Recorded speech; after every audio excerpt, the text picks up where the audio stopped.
नमस्कार दोस्तों, बहुत बहुत स्वागत है आप सभी का एग्जाम स्फीयर में। मैं आलोक आप सभी लोगों के साथ जुड़ चुका हूं एक बहुत ही इंपॉर्टेंट न्यूज में, जिसमें रूस ने दावा किया है कि उसने लाइलाज बीमारी कैंसर की वैक्सीन को डेवलप कर लिया है।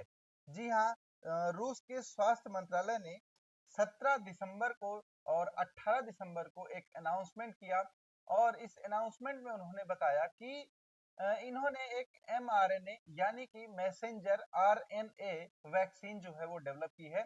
और ये क्या है, ये 2025 से आने वाला जो साल है उससे रूस के जो नागरिक हैं उनको लगाई जानी भी शुरू कर दी जाएगी। ये जानकारी दी गई स्वास्थ्य मंत्रालय के द्वारा, जो रूस का स्वास्थ्य मंत्रालय है उसके द्वारा। और रूस के नागरिकों के लिए, जो रूस के नागरिक हैं उनके लिए ये फ्री ऑफ कॉस्ट है, यानी कि निःशुल्क तौर पर लगाई जाएगी। तो अगर अभी तक इसका कोई जैसे किसी चीज के जो मेडिकल रिफॉर्म्स होते हैं उसके दो पहलू होते हैं। एक, जैसे रूस क्या है, रूस और यूएसए दो एक दूसरे के धुर विरोधी हैं। तो ऐसे में ये एक राजनीतिक बयान भी हो सकता है। और अगर ये राजनीतिक ना होके मतलब एक स्वास्थ्य के जगत में दिया गया बयान है, तो ये वाकई बहुत ही बड़ी उपलब्धि है।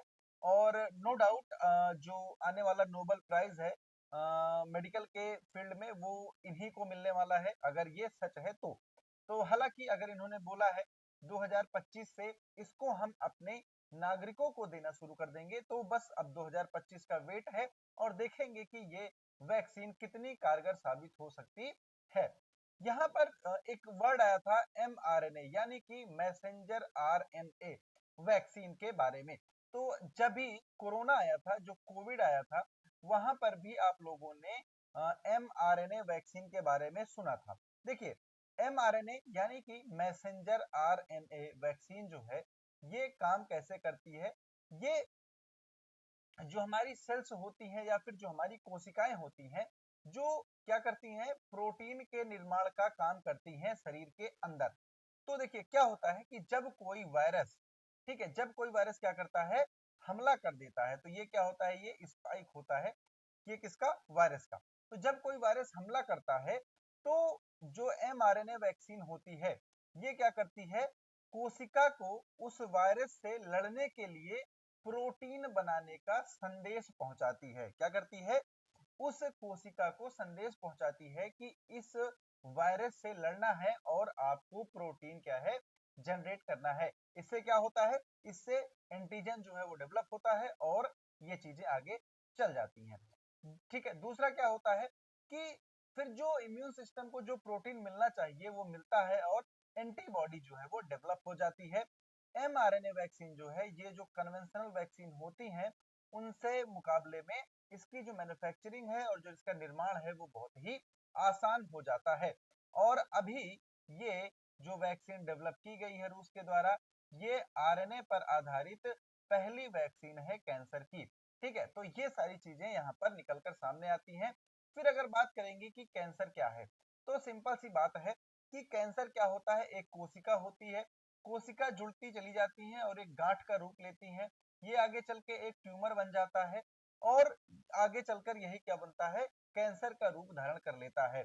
यानी कि कोई भी कोशिका अचानक से बढ़ने लगती है और वो ट्यूमर के बाद कैंसर का रूप ले लेती है। बाद में ये क्या होता है, ये जानलेवा हो जाती है मनुष्यों के लिए। ठीक है, तो ये होता है एक कैंसर। अब ये शरीर के जिस अंग में होते हैं उनके आधार पर इनका नामकरण जो है वो किया जाता है। जैसे कि जब महिलाओं के ब्रेस्ट में कैंसर होता है तो उसको ब्रेस्ट कैंसर बोलते हैं। मुंह में होने वाले कैंसर को ओरल, जो एक आपके वजाइना या फिर जो गर्भाशय होता है या फिर जो अंडाशय होता है, वहां पर जो कैंसर होता है उसको हम सर्वाइकल या फिर सर्विकल कैंसर के नाम से जानते हैं। फेफड़ों में होने वाले कैंसर को लंग कैंसर के नाम से जानते हैं। तो ये सारे क्या है, अलग अलग कैंसर के प्रकार हैं। यहाँ पर आप इसको देख सकते हैं कि इनको पहचानने कैसे, इनमें होता क्या है, ये सारी चीजें आप यहाँ पर देख सकते हैं। और ये पूरा सोर्स जो है वो WHO यानी कि विश्व स्वास्थ्य संगठन का है। तो यहाँ पर जो चीजें हैं वो बिल्कुल ही ऑथेंटिक है। फिर अगर आप बात करें भारत के परिदृश्य से, भारत के प्रोस्पेक्टिव से, तो एक रिपोर्ट है जिसमें बताया गया है कि 2025 तक लगभग 15,70,000 कैंसर के मरीज भारत में होने वाले हैं, जिसमें टोटल अगर आप बात करें तो 8,06,218 महिलाएं होंगी और 7,63,575 पुरुष होंगे। और ये आंकड़ा क्या है, लगातार अगर आप यहाँ 2017 से 2025 तक का डेटा देखेंगे तो ये लगातार क्या है, बढ़ता जा रहा है। और अगर आप यहाँ पर इस आंकड़े का एनालाइज करेंगे तो देखेंगे कि महिलाओं में पुरुषों की अपेक्षा कैंसर की संभावनाएं ज्यादा हैं। उसके बाद अगर आप देखें तो भारत में सबसे ज्यादा जो कैंसर है वो तंबाकू के सेवन की वजह से होता है। ठीक है, उस कितना 33%, यानी कि अगर 100 लोगों को कैंसर है तो उनमें से 33 लोगों को जो कैंसर हुआ है ये तंबाकू की वजह से हुआ है। 20% कैंसर जो है वो मोटापे की वजह से, 16% कैंसर जो है वो वायरस की वजह से होता है, जेनेटिक जो होता है अनुवांशिक होता है वो 15% होता है, 5% होता है फिजिकल एक्टिविटी से दूरी, यानी कि जो लोग एक्सरसाइज वगैरह नहीं करते हैं उनकी वजह से आपके शरीर में पोषक तत्वों की कमी है तो 5% ये इस वजह से 5% लोगों में, और जो यूवी रेज है, ठीक है, इसकी वजह से 2% लोगों में क्या है, कैंसर जो है वो पाया जाता है। ठीक है, और यहाँ पर अगर आप देखेंगे तो ये जो मरीज हैं इनमें किस प्रकार का कैंसर जो है वो देखने को मिलता है उसका एक तरह से डेटा दिया गया है। और 2025 तक 15,70,000 मरीज जो है ये हो जाने वाले हैं। तो ये बहुत ही चिंताजनक बात होने वाली है हमारे लिए, क्योंकि जागरूकता जो है वो हमेशा से रहनी चाहिए। अगर बात करें दोस्त लक्षण की कि इसके सिम्टम्स क्या होते हैं, तो देखिए अगर आप गूगल करेंगे अपने किसी भी बीमारी का तो गूगल क्या है उसको कैंसर ही बताता है। तो कभी कभी लोग क्या है डर जाते हैं, घबराते हैं, तो वो चीजें नहीं करना है। आवाज में बदलाव आना, जो आपकी आवाज है बहुत ही भारी हो जाती है, गला बैठ जाता है, लंबे समय तक खांसी वगैरह जब आती है, तो 3 सप्ताह से अधिक मुंह में जीभ में छाले अगर हैं तो आपको जांच करानी चाहिए। अगर आप खांसते हैं और ब्लड आता है तब भी। अगर ब्रेस्ट कैंसर के लक्षण हैं तो ब्रेस्ट के आकार में बदलाव आता है, डिस्चार्ज या खुजली होता है, गांठें जो है वो बन जाती हैं, कफ में अगर ब्लड आ रहा है, मोशन में अगर ब्लड आ रहा है, भूख नहीं लग रही है, ऐसा नहीं है कि सिर्फ भूख नहीं लग रही है, तो ये बहुत सारी सिम्टम्स एक साथ होते हैं तब जाके ये चीजें होती हैं। ठीक है, महिलाओं में पीरियड्स के बिना ही ब्लीडिंग हो या फिर पीरियड में बहुत ही ज्यादा ब्लीडिंग हो तब भी उनको थोड़ा सा चिंता करने की जरूरत होती है। ठीक है, तो ये सारी चीजें हैं, इसके लक्षण हैं।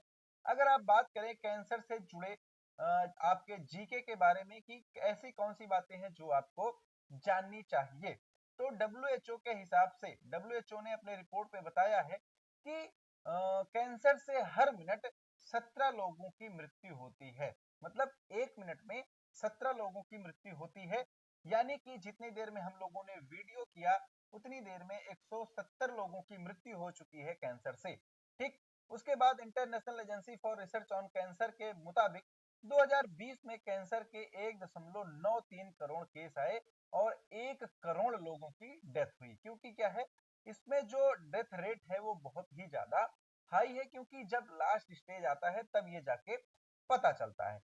भारत में अगर आप बात करें तो 2000 कैंसर मरीजों पर सिर्फ एक डॉक्टर है। ठीक है, और अगर आप यूएसए की बात करें तो ये रेशियो 100:1 है, मतलब 100 मरीजों पर एक डॉक्टर है। ठीक है, तो ये है भारत और अमेरिका के बीच में कैंसर के मरीजों पर डॉक्टरों की डिफरेंस। ठीक है, अगर आप और बात करें पेपर के लिए तो कैंसर दिवस 4 फरवरी को मनाया जाता है हर साल, और इसकी स्थापना वर्ष 2000 में की गई थी, किसके द्वारा, डब्ल्यूएचओ के द्वारा। और हर साल 7 नवंबर को भारतीय राष्ट्रीय कैंसर जागरूकता दिवस जो है वो मनाया जाता है। अगर आप इन सब चीजों को यहाँ पर अवॉइड करें और कुछ चीजों को आप यहाँ पर अपने रूटीन में लाएं तो आप कैंसर से बचे रह सकते हैं। ये एक बेसिक सी नॉलेज है जो आप लोगों के साथ मैंने शेयर की। बाकी अगर रूस ने इस वैक्सीन को डेवलप कर लिया है तो बहुत ही बड़ा रिवोल्यूशन होने वाला है मेडिकल के फील्ड में। अब देखते हैं 2025 में ये अपने नागरिकों को कब से इस वैक्सीन को देना शुरू करते हैं और इसका रिजल्ट क्या आता है। ठीक है, तो अगर आपका कोई क्वेश्चन है तो आप कमेंट करके जरूर बताएं, और अगर आप चैनल पे नए हैं तो एक बार चैनल को सब्सक्राइब करके जाइएगा। मिलते हैं अगले सेशन में, तब तक के लिए आप सभी लोगों को प्यार भरा नमस्कार। जय हिंद, जय भारत।